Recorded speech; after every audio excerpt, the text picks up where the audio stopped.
Hi again, I'm back. Now you'll notice I've got a different colour. This one I started with was demonstration purposes. These are all Stylecraft, by the way, if you want to buy some of that yarn. I can't remember names.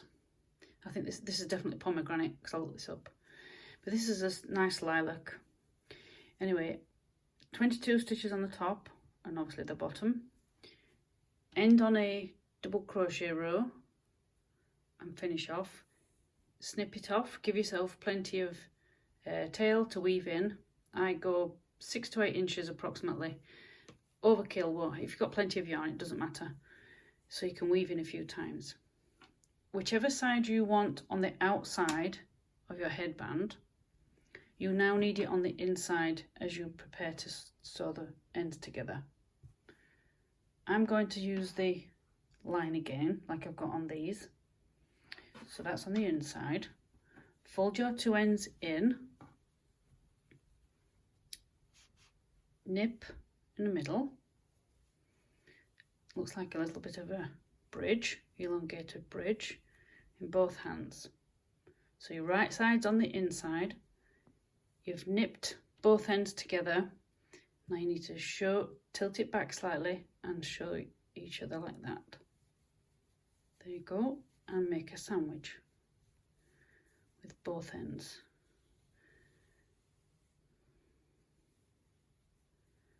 Now, if you feel confident enough, you could leave quite a long tail and use that to sew in. But I've done these a few times and I prefer to cut one off and then just take another piece of yarn from a ball and sew through. For this part, you're going to obviously need a darning needle, which if you're going to start crocheting, I suggest you buy some good quality ones. I don't know the make of these, but I've gone through quite a few and it's just how it feels. It's like hooks. I love clover hooks. I've tried metal, I've tried others, and I just cannot come to grips. Clover's the one for me. It's same with stitch markers. Don't buy cheap. I've done that before. They do nothing but snap here. I've had these now for over 5 years. And it's same with the darning needle. It just feels right when you've got the right one. So what you need is, you know how there's 22 stitches top and bottom?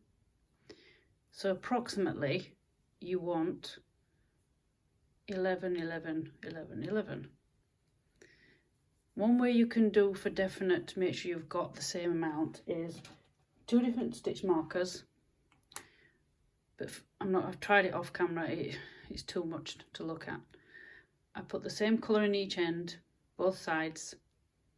And then what happens is when you go through with your darning needle, start on one of your ends, this side or this. Make sure you go through 4 every time. Because if you miss, it could pull down over time with use. So make sure you go through all the 4 sides through a corresponding stitch. So that's why in the past I have put stitch markers, 1 on each end, same colour, same in the middle, so I don't miss a stitch. It might be just me with my numbering, I don't know. But that's just how I like to do it. So I'll get my yarn. I'll just use a big... Also, if you buy these stitch markers, I can't remember where I've got these from. I did buy them off the internet.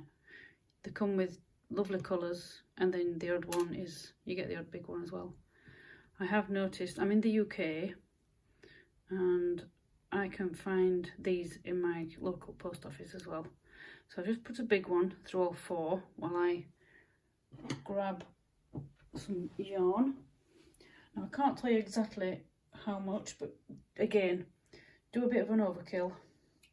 You're better off having a little bit too much than not enough.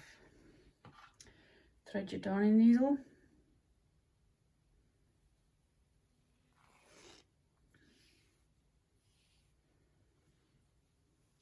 And like I say, you need to start this end or this end. So I'm going to do the nearest to the camera. Go in there. Now it's easier to count the top of your headband than it is the bottom, especially if you're new. So 1, 2, 4, 6, 8, 10, 11. If I go into that 11th stitch there, and you know how I've kept this in the first one on the bottom, I know that's the right place to put my needle. And then I need to go on the outside again, because that's the top bit. You've sandwiched them together. I'll take this off. So count back. This is the top. 2, 4, 6, 8, 10, 11. Now that's gone through all 4.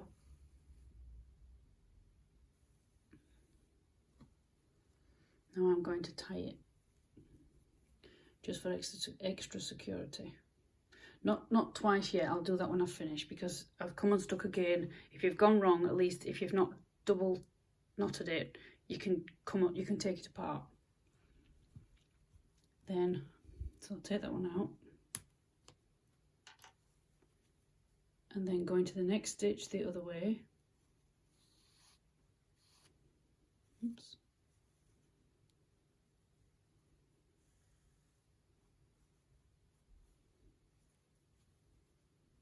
And then you need to go again through all 4.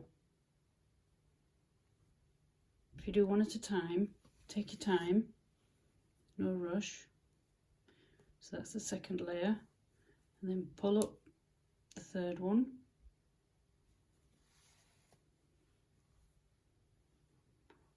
And then you went into that first one there.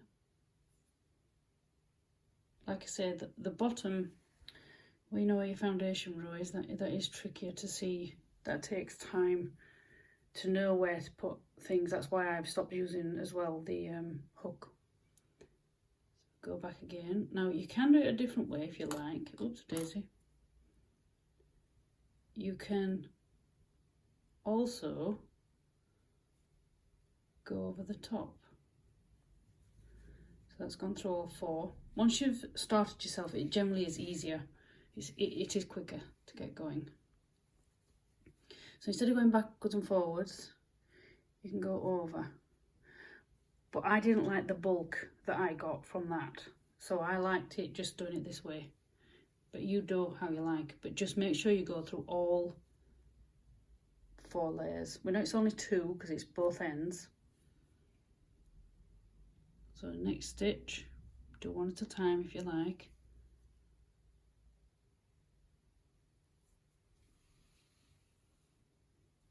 Oops.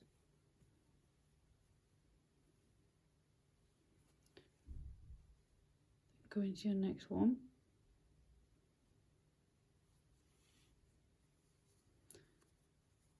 Pull it up slightly if you're unsure where you've been before. A tip as well, don't pull it too tight yet. Just leave it a little bit loose.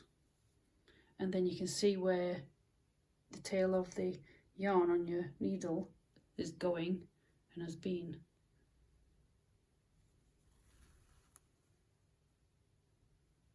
And you keep doing this all the way, going through all the 4 lines if you like of your sandwich. Go through backwards and forwards again. Bit of a tip, don't pull it too tight yet.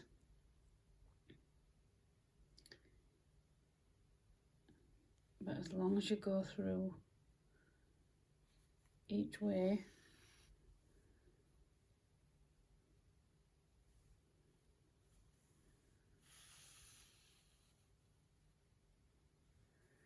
so you see, you can see it going through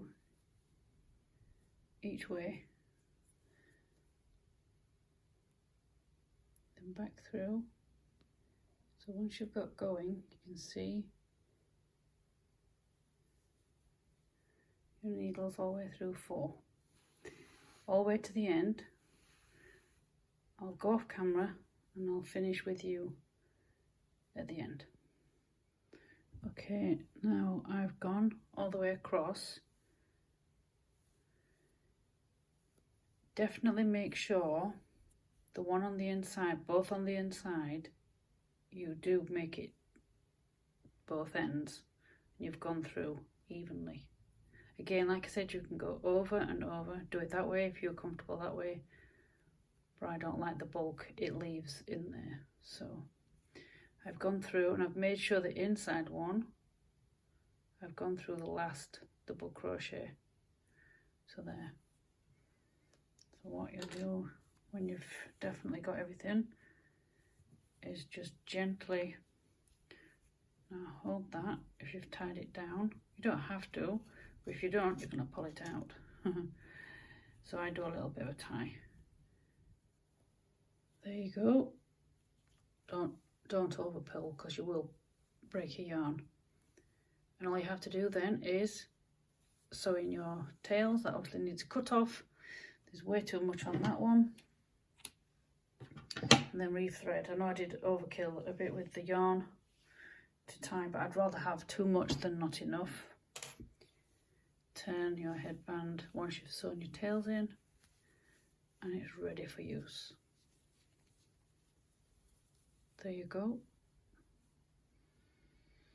Pretty as a picture, as they say. And these would be great for gifts for a friend of yours, family.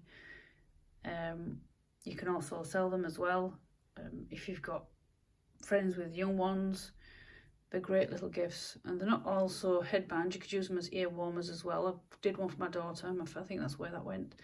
I gave it to my daughter and she uses it through, we're in winter now in the UK. It's not too bad today, as you can see with the sun shining on the video. But it is still bitter in the morning. You could use these for, like I said, ear warmers. But then if you want to make it a bit narrower, obviously you need the length the same as if it's for an adult, but make it a little bit narrower and use it as a headband. Comment, head over to my Instagram, same name, Planet Crochet. You'll be able to see these headbands on there as well. I've put them on there. These ones are for sale. The purple one will be as well. So just head over to my Instagram and contact me from there. I'll get back to you. So that's it from me today. I'll catch you on another video. Bye for now.